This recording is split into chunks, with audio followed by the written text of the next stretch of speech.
Hello everyone, this is Mukul Srivastava, first year MBBS student at AIMS Devgarh. I secured an All India rank of 3039 in NEET UG 2022. So since your NEET is around the corner, I wanted to share last few minute tips for you so that you excel in your exam. So if we talk about subject-wise approach, for bio, I would advise that quickly once go through all the chapters of NCERT, then read all the summaries of all the chapters, then see all the diagrams once more. Because आजकल diagram से भी question उन लोग उठा के दे देते हैं, जैसे डायग्राम के नीचे की जो लेवलिंग है उससे भी कभी कभी क्वेश्चन आ जाते हैं। और ये भी एक एडवाइस रहेगी कि जो आपके वीक टॉपिक्स है, लाइक मेरा प्लांट फिजियो बहुत वीक था, तो उसके लिए आप प्लांट फिजियो को एकदम एंड मोमेंट में अच्छे से रिवाइज कर लीजिए, एक दो दिन लेके 5 चैप्टर्स जो हैं। और जैसे प्लांट मॉर्फोलॉजी है, प्लांट एनाटॉमी है, वो सब के भी आप एग्जांपल्स रिवाइज कर लीजिए, क्योंकि आज वहाँ से भी क्वेश्चन उठा के देते हैं। जैसे एग्जांपल सारे दे देंगे, उस पर लिखेगा कि ये वाला कौन सा ऑप्शन नहीं है, मतलब उस कैटेगरी के अंडर। और पेपर जब आप दे रहे होंगे उस टाइम पे आप ऐसा कीजिए कि सेक्शन ए सेक्शन बी होगा बायो में, तो पहले सेक्शन ए अटेम्प्ट कीजिए, फिर उसको OMR में मार्क कीजिए, रैदर देन पूरा मार्क करने को OMR में। पूरा बायो एक साथ मार्क करेंगे तो हो सकता है कि गड़बड़ हो जाए, क्योंकि 90 क्वेश्चन 100 क्वेश्चन मार्क करने। तो अगर आप ऐसे करेंगे कि सेक्शन ए पहले मार्क कीजिए, तो आपको लगेगा कि कुछ आपका कंप्लीट हो चुका है, कुछ तो यहाँ पे है कंप्लीशन, तो उससे आपका कॉन्फिडेंस बढ़ जाएगा आगे के पेपर के लिए। इसके बाद अगर मैं बात करूँ केमिस्ट्री की, तो फिजिकल केमिस्ट्री के लिए आप रोज़ अपने फार्मूला शीट्स रिवाइज कीजिए। अगर आपके पास फार्मूला शीट्स नहीं है तो ऑनलाइन भी आप ढूंढ सकते हैं, बहुत सारे अच्छे अच्छे फार्मूला शीट्स होते हैं। और इनऑर्गेनिक के लिए आप NCERT पे एक बार क्विक स्कैन्स ले लीजिए सारे चैप्टर्स के। और ऑर्गेनिक के लिए जितने भी नेम्ड रिएक्शंस होते हैं वो सारे अच्छे से रिवाइज कर लीजिए। और सीरीज़ जो होती है, -I सीरीज़, +I सीरीज़, ऐसी जितनी भी सीरीज़ है वो भी रिवाइज कर लीजिए। और 12th के जो एंड के चैप्टर्स है, लाइक बायोमोलिक्यूल्स, पॉलीमर्स, इन पे क्वेश्चन आ जाते हैं तो काफ़ी थ्योरेटिकल लगता है, तो इसको भी आप NCERT से एक बार और रिवाइज कर लीजिए। और पेपर अटेम्प्टिंग स्ट्रेटेजी की बात करूँ, तो सबसे पहले जब आप पेपर देखें तो उसमें न्यूमेरिकल्स जो हैं, जो बहुत टाइम टेकिंग है, उसको शुरुआत में छोड़ दीजिए, उसको एकदम तुरंत अटेम्प्ट करने की ज़रूरत नहीं है। देखिए एग्जामिनर का ये माइंड सेट होता है कि वो शुरुआत में टफ टफ क्वेश्चंस डालते हैं, ताकि जो अच्छा स्टूडेंट्स है वो उन लोग जल्दी जल्दी सॉल्व कर ले, और जो नहीं कर पा रहे हैं उनका फिर टाइम वेस्ट हो जाता है, तो वहाँ पे फिल्टर हो जाता है वैसी सिलेक्शन रेशियो।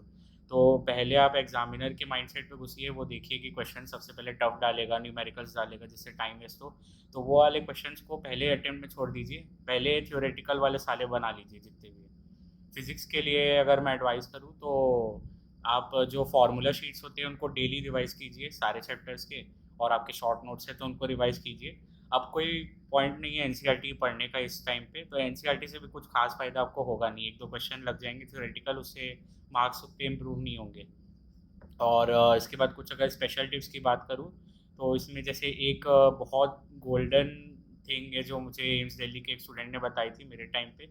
उन्होंने कहा था कि मिस्टेक नोटबुक जो आपकी होती है, मिस्टेक नोटबुक को मेंटेन कीजिए।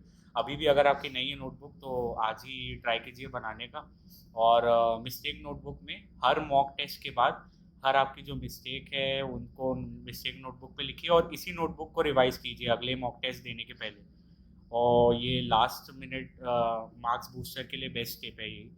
और अगर मॉक टेस्ट स्ट्रैटेजी की बात करूँ, तो उसमें आप रोज़ 2 से 5 दोपहर को एक मॉक टेस्ट दीजिए, या फिर एक PYQ पेपर दीजिए। पेपर जो है 3 घंटे 15 मिनट का बनाया है NTA ने, पर आपको 3 घंटे में ही पेपर करने हैं। लास्ट के जो 15 मिनट है भूल जाइए कभी एग्जिस्ट करते, क्योंकि जब एग्जामिनर आएगा तो वो आपका चेक करने में और साइन करवाने में और यही सब बातों में पूरा टाइम वो निकाल देगा, तो 15 मिनट भूल जाइए वो होते हैं। तो आप जब भी 2 से 5 पेपर देने बैठे तो लास्ट के 15 मिनट भूल जाइए कि होते हैं। फिर एग्ज़ाम डे की बात करूँ, जो कि सबसे इम्पोर्टेंट है, जब आपका फाइनल शोडाउन आएगा, 2 साल की मेहनत आपने की या फिर आपने ड्रॉप लिया, तो जो फाइनल डे आएगा उस दिन बहुत कॉन्फिडेंट रहिए, ऐसा बोलिए कि जो पेपर आने वाला है वो तो मैं जो पढ़ा हूँ उसी से ही आएगा, कुछ भी हो जाए, जो मैंने नहीं पढ़ा है वो पेपर में आएगा ही नहीं। तो इससे आपका कॉन्फिडेंस बहुत बूस्ट होगा, भले ही पेपर बाहर से आ भी जाए तो भी आपका इतना कॉन्फिडेंस रहेगा कि नहीं, मैंने कहीं ना कहीं तो पढ़ा है और वो सॉल्व हो जाएगा। और पेपर देने जाने के पहले बहुत लाइट फूड खाइए जिसमें बहुत लेस कार्बोहाइड्रेट्स हो, ताकि आपको नींद ना आए एग्ज़ाम के बीच में। और अपना जो है स्टमक क्लीन करके जाए, एम्प्टी रखे स्टमक को, और सारे रिक्वायर्ड आइटम्स डॉक्यूमेंट सब कुछ लेके जाए, क्योंकि एनटीए इस मामले में बहुत स्ट्रिक्ट है। वहाँ जो भी चेकिंग के लिए जो भी फैकल्टीज़ प्रेजेंट होंगी वो ये सब कुछ भी देखेंगी, हर चीज़ चेक करेंगी। और ये एक बहुत इंपॉर्टेंट पॉइंट है कि आप डिस्पोजेबल वाटर बॉटल्स कैरी कीजिएगा।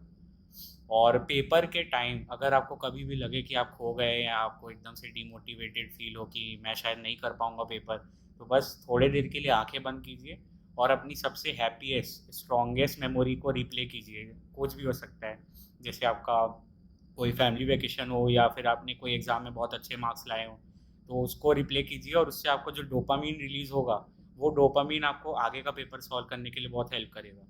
और हमेशा अपने पेरेंट्स का चेहरा देखिए दिमाग में पेपर सम बनाते समय। जैसे कि मेरा पेपर था नीट का, तो मुझे कुछ क्वेश्चन बन नहीं रहे थे फिजिकल केमिस्ट्री के, तो मैंने अपने पापा को याद किया अपने दिमाग में, और ऐसा इमेजिन किया कि पापा मेरे बाजू में बैठे और वो मुझे बोल रहे हैं कि देख मुकुल, ये वाला तो तूने कल ही बनाया था, बहुत आसान है, ये तो अभी बना और आगे बढ़। तो इस तरीके से आप कर सकते हैं।